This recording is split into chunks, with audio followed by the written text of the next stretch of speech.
Yo, G, what time is it? It's Cockney cook time.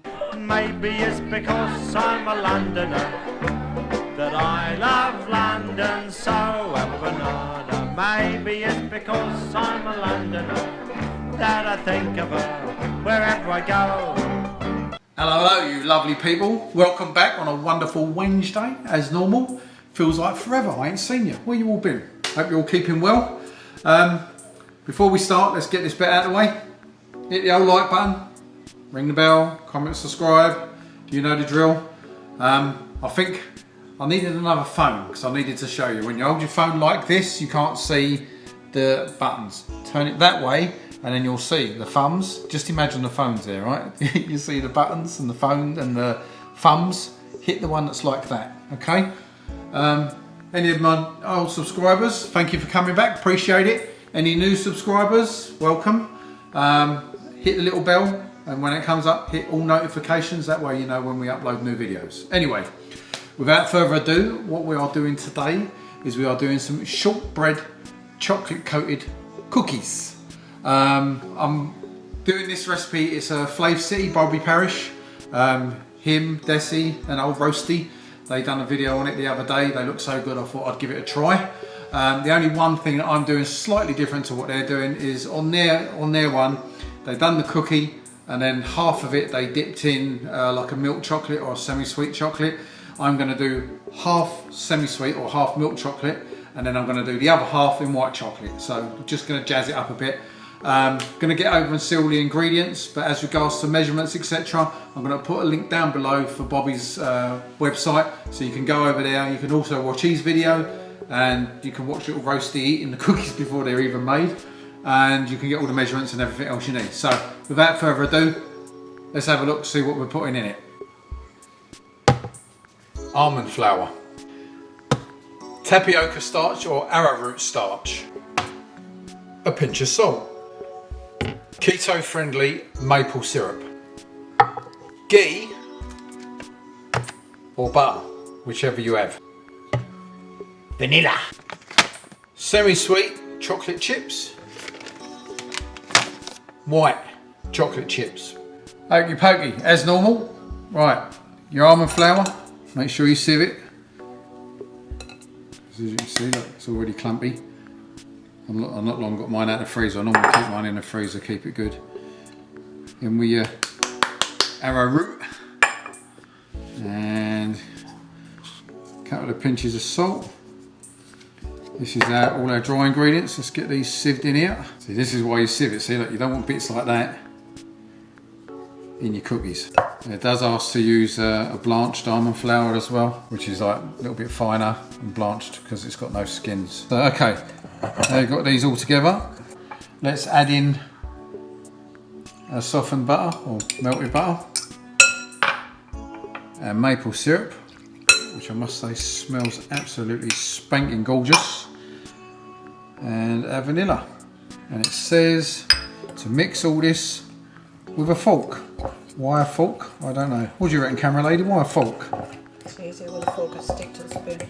Now, the other thing that I did see Desi do, Desi being Bobby's wife, for those people who don't know her, sorry. And also for those people who don't know Bobby, he's another keto cook, or actually does keto, paleo and a few other things, but she actually got her hand in here and started squeezing the dough together. Now, do I do this? Or do I just do it with a fork? What do you reckon, camera lady? I would stick my hands in it and do it like that. Oh, okay, I knew you was going to say that. You just wanted me to get my hands dirty, didn't you? Yeah, it's just a good old-fashioned way of doing it. Now, when I watched her do it, she sort of done this. That all mixes together. Oh, that feels absolutely horrible. How do you people do this? See the things I do for you lot? God, it's sticky as anything. That maple syrup is really, really sticky. Yeah. Okay, and then what she done is she got it all together. Oh, it's all stuck everywhere now. She got it all together and she made it into a ball, and then she let it rest for a while. Now, I think that was probably because of the arrowroot, maybe, do you reckon? Is that why she let that rest? Probably to process. Okay, so I'm going to go and get some cling film or saran wrap, get this rested, and then I'll come back with you when we get to rolling it. So be back in a sec. Okay, I forgot to say, I've just remembered, when she wrapped this up, she didn't just wrap it up and let it sit. This is what me and camera lady were just talking about. She wrapped it up and she popped it in the fridge. So I'll double check, I'll let you know what the time is, but I think it was about 30 minutes in the fridge. Probably just let it to firm up a bit because it's real sticky and it'd probably be a little bit of a nightmare to roll out. So I'm going to bung this in the fridge, see how long I've got to leave it there for, and I'll come back, and when I come back I'll tell you. Back in a sec.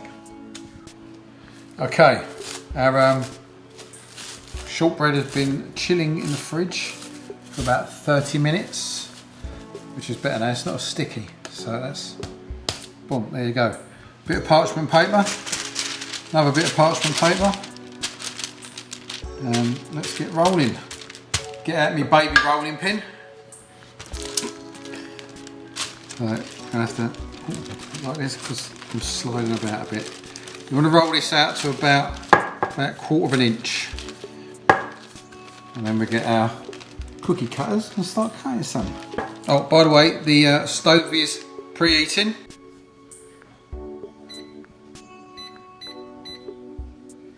What's your camera lady on the thickness, is it? Because we don't want them thin, do we? No. Let's check, see what we think. What do you think? Looking good? Yeah, okay. But now we're all rolled out to roughly the thickness we want. Just take yourself just a regular little cookie cutter and just go around and cut out your cookies. And then obviously once you've cut out your first lot, you just take your excess mix and roll it back out again. Now this is meant to make, she reckons, oh that ain't gonna work there, 24 cookies. I don't know whether it is, but we'll see. So take them out, pop them on the tray. I'll bring you back in a sec when we finish putting them on the tray. Right, I didn't get 24 out of it, so I don't know whether her cookies were smaller or thinner. I don't think they were any thinner, must have been smaller. So now just take yourself a fork and pop your little holes in them to make them look like shortbreads. And once we've done this, we'll bang them in the old hot box for roughly 18 to 20 minutes. And then once that's done and they've cooled, we'll then melt our chocolate and we'll get dipping. So be back when I pull them out of the hot box. Okay, time to pull these bad boys. I'll let it run for like 18 minutes. They hadn't quite done at 18, so I gave them just like another 5. Probably the thinner ones a little bit too much, but the others are looking good. So right, important, let them cool right down. 2 reasons. One, you need the almond flour to dry to give you that shortbread flavour and texture, and also we need them to cool right down to dip them in our chocolate. So whilst these are cooling, I'm going to get the pan on and I'll bring you back when we're melting the chocolate. Okay, so the bickies, or cookies should I say, are out of the oven, cooled off nicely. I've got myself a new little gizmo, which if you look down, and I don't mean the thing that you don't feed after midnight or get wet, it's a little induction stove. So turn it on, power max, and away we go. And what we're going to do with this is we're going to double boil and melt our chocolate chips, because watching Bobby earlier did say something about he put them in the microwave and they went like chewing gum, so I think you're better off just to melt them the traditional way.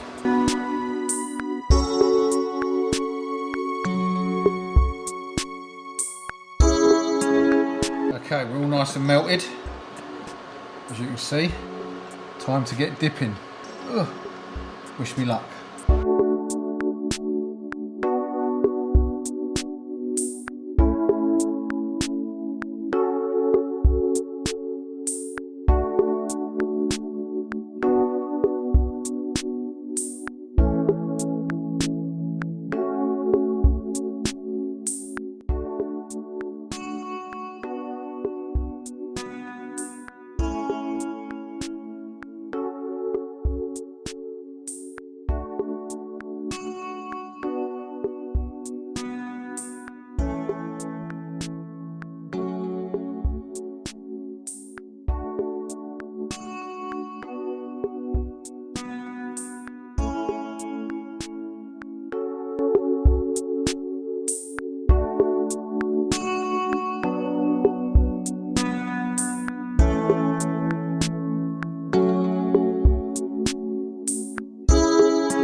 chocolate left over. So let me just do a couple of how I actually wanted to do them. This is what I was going to do. But it didn't quite work out, as you can see. Probably should have let the dark chocolate set up a little bit more first.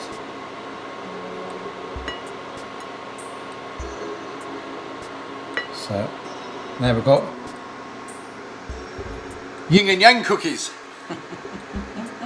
Okay, I'm going to leave these, let these set up, and I'll bring you back for a taste test.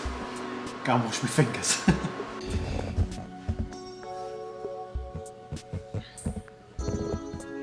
So what do you think? Didn't come out too bad, did they? That's what I thought. Okay, this is what I wanted to do on the, just look down a sec.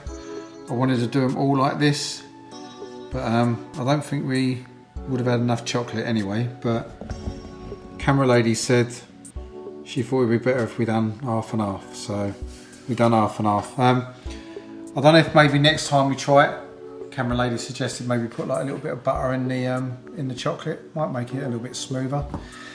So pass, don't know, we'll give it a try. But like I said, all the ingredients, I may put the ingredients down in the bottom, or I might just put a link to FlavCity's website so you can go over to there, because it is his recipe after all, so I'd like to give him the traffic. Go over, check his website out, and there's a list of the cook and also the recipe itself, the ingredients and everything. So I may put it down, see what happens. But anyway, if you like this video, hit the like button, comment, subscribe, ring the little bell, share with everybody. Again, please, if you can, I did get one person on the last one. We changed the video up a little bit again this time compared to the last, and compared to the last and the others. Please put down in the comments what ones you prefer, and like we'll do it that way round. So I don't know unless you talk to me. But well, I suppose do you want me to try one of these? Mm-hmm. Okay. I nearly missed that bit, didn't I? I've done all the subscribey bit. But anyway, I'm gonna have a milk chocolate one. Oh look, it's still tacky. It's not quite set. Oh, that's nice. Right.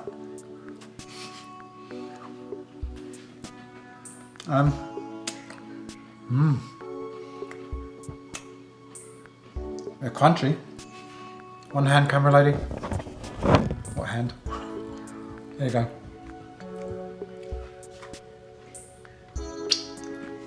Look at that, she didn't mess about, she just bit the chocolate bit straight off. Okay, they're good. Try them, real simple to make. Nice and sweet.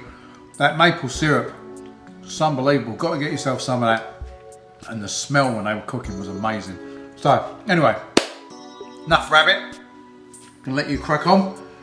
Until next week, laters.